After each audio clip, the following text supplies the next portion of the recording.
Mário era homem da roça, trabalhador, forte, como só um homem que pega todo dia no cabo da enxada poderia ser. No alto dos seus 1,92 de altura e quase 100 quilos, se dizia o homem mais valente da região. Poucos eram aqueles que teriam coragem de entrar numa briga com Mário. Contam que em uma noite de São João, após ter vencido dois em uma luta, sua mula de estimação empacou no caminho do sítio em que morava, e que o mesmo, já tomado por algumas várias doses de caninha de alambique, ainda de sangue quente da luta, foi carregando a mula até em casa. Isso é o que o povo conta. O que Mário tinha de convencido e tinha de mulherengo. Já até falou que já foi para a cama com mais de 200 mulheres, e que era homem para uma noite inteira de ousadias. E acho que foi em uma dessas aventuras que ele quase se lascou. Domingão de sol, lá ia ele, short apertado, sem camisa, para bater seu babá. Era a atração das mulheres. Fazia um gol aqui, outro ali, atropelava outro cá, peitava outra acolá. Era o dono do jogo. E realmente quase sempre o time que ele jogava ganhava.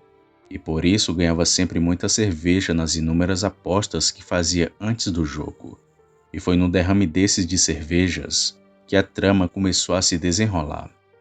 Quando bebia Mário, que já era nada modesto, desandava a contar vantagens, o que para muitos era motivo de gozação, mas para alguns era motivo de inveja, afronta, e um desses era o senhor Azevedo, o seu Zefinho como queiram, o dono do único matadouro da cidade e criador de algumas cabeças de gado, homem rico, calado, de poucos ou nenhum amigo, magro, pálido que nem cera, parecia sempre estar doente, embora houvesse época que o mesmo demonstrava uma disposição que causava dúvida sobre o motivo do mesmo.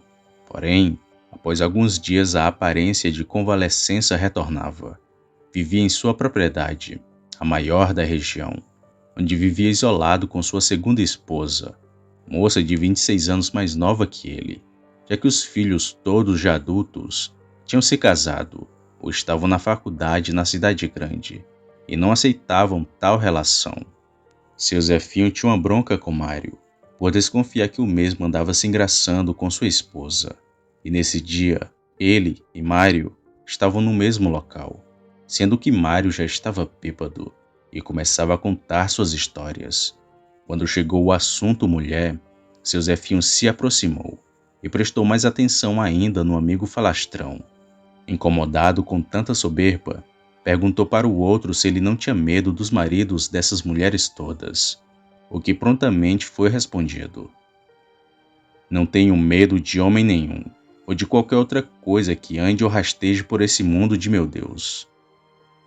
Seu Zefinho ainda indagou que nem tudo que ande ou rasteje por esse mundo são coisas de Deus, que até os tementes a Deus podem se encontrar com bênçãos ou maldições do tinhoso. Mas o outro também tinha resposta para essa. Não existe bênção que se esvaie, ou maldição que não seja quebrada. Ouvindo isso, seu Zefinho foi embora, tinido de ódio. Como alguém poderia não temer as maldições do demo, as injúrias que se escondem pela noite, a sina que aguarda cada um numa dobra de esquina? Ele já tinha sido assim, e hoje ele sabe que até aquele que se levanta todo domingo para assistir à missa e guarda a sexta-feira santa e quaresma, pode ser arrendado pelos descaminhos da besta. Antes de sair, Zefinho mandou que Mário tomasse cuidado com as altas horas e com a luz que guiaria seu caminho até em casa. Como Mário não era nenhum gênio, não entendeu o recado e deu pouco caso. Afinal, o que um nanico raquítico poderia fazer contra ele? Alguns amigos ainda o alertaram que poderia ser alguma ameaça, dor de corno, mas ele nem se importou e continuou a beber. Já eram 23 horas, quando a última garrafa foi devolvida ao balcão e a conta foi pedida. Mário nem precisou coçar o dedo, pois todas foram da aposta ganha. Despediu-se dos amigos e seguiu a caminho de casa com alguns amigos que iriam para a mesma direção. Aos poucos, cada um foi tomando rumo de casa, e ele, como era o que morava mais longe, ficou só. Nem lembrava do conselho, a ameaça de Zefinho. Já passava da meia-noite. A lua ia alta no céu, amarela e redonda, deixando o caminho que não havia iluminação elétrica muito bem iluminado. Seria uma caminhada de mais ou menos 1 hora e meia, até a chegada do sítio em que morava, coisa até apreciada, pois assim deixaria as cervejas pelo caminho em algumas paradas para dar o alívio na bexiga. Tudo foi normal, sem contratempo. Chegou em frente ao portão do pequeno sítio em que morava. Notou que os cachorros dos vizinhos estavam agitados e latindo muito. E foi quando chegou próximo de casa que notou alguém deitado, se debatendo em frente à sua porta. Parecia estar passando mal. Ao se aproximar, notou que era alguém conhecido, que era Zefinho. Porém, parecia maior, gemendo, grunhindo, como se tivesse sentindo muita dor. A maldade não veio de imediato, tanto que ele chamou o amigo para saber o que se passava. Zefinho, o que está acontecendo? O mesmo não respondia. Zefinho, o que foi, companheiro? O homem no chão olhou para Mário sem dizer nada e continuou se batendo no chão. E Mário poderia jurar que tinha visto 2 olhos amarelos quando o homem olhou para ele.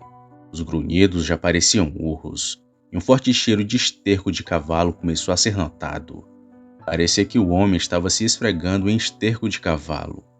Nesse momento a ficha ainda não tinha caído, mas a raiva havia chegado, e Mário então esbravejou. Zefinho, levanta daí, sujou minha porta toda de esterco, tá doidando o homem? Foi aí que o esquisito aconteceu. O homem levantou grunhindo, feito capeta, e olhou para Mário de um jeito que fez o valentão gelar. Era Zefinho, e ao mesmo tempo não era, pois Zefinho tinha no máximo 1,60 de altura, e o bichão que ficou de pé em frente ao Mário era maior do que ele. Roupa rasgada, cara esticada, baba na boca, era o retrato do demônio. O bicho olhou para ele e desabalou a correr, quebrando cerca. Na passagem do antepassa na pobre mula de estimação, que quebrou o pescoço da bichinha. E na porta do sítio estava lá o Mário, com seus 1,92 de altura e quase 100 quilos, todo urinado de medo. No mesmo dia, pela manhã, o matadouro da cidade foi fechado e o maior sítio da região foi à venda. Seu proprietário nunca mais foi visto. Uns dizem que foi por vergonha, já que a mulher foi uma das muitas que Mário traçou, mas 2 pessoas sabiam o porquê. Um era que Mário, depois do acontecido, mudou da água para o vinho, e sua avó, que procurada pelo neto para contar o fato da madrugada passada, contou sobre suas desconfianças. Ela era moradora antiga da região, e causos como esses de vez em vez aconteciam. Ela disse que ele sem querer tinha desencantado um lobisomem, que quando você chama o nome do desinfeliz 3 vezes, quebra o encanto, e que por vergonha daquele que o desencantou, quase sempre a pessoa que sofre da sina foge da região, que por ser praticamente vizinha do sítio de Zefinho, lembra que uma vez, ele, Zefinho, ao sair de casa à noite para caçar jaguatirica, foi atacado por um bicho que ele dizia ser maior que um urso. Ela mesma foi chamada para rezar no homem, que já se fazia moribundo, que dormiu nos braços da morte, e no outro dia já estava forte como um garrote, que sempre em dia de lua cheia o rosto corava. A vigorosidade se apresentava, mas, quando a lua minguava, ele minguava junto. A velha também percebeu que sua esposa em certas épocas, sempre na lua cheia viajava, retornando só em outra lua. Animais da região sumiam e que com o tempo paravam de sumir. Porém, às vezes ouvia os berros de bois e vacas da criação de Zefinho durante a noite. Parecia até que ele tinha 2 criações, uma para comercializar e outra para consumo próprio, mas que nunca imaginou que seria esse tipo de consumo, e que na noite do acontecido o neto tinha dado muita sorte, pois como era dia santo, estava acontecendo uma procissão que em primeiro lugar foi na casa do infeliz, que recebeu o povo muito mal, como se tivesse incomodado.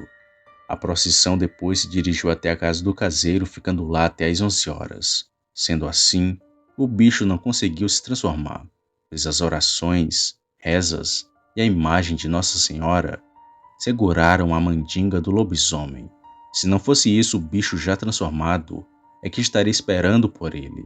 Zefinho nunca mais apareceu. Mário passou a ser homem sério e ainda mais trabalhador do que já era. Não perdia uma procissão em dias santos. E até hoje, antes de abrir o portão do sítio, repara bem se nada tem de errado e ora para a proteção da sua casa, porque vai lá saber, até mesmo aquele que teme a Deus, vai às missas e respeita as novenas, pode ser visitado pelas enconjuras do diabo. Boa noite.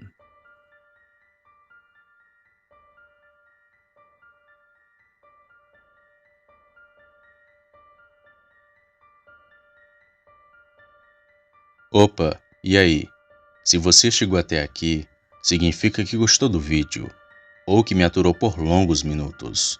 Mas se tiver gostado, lhe convido a se inscrever no canal. Basta apertar no botão vermelho abaixo, esse que aparece na tela. Ative também o sino das notificações. Fazendo isso, você sempre será avisado quando sair vídeo novo, já que postamos diariamente.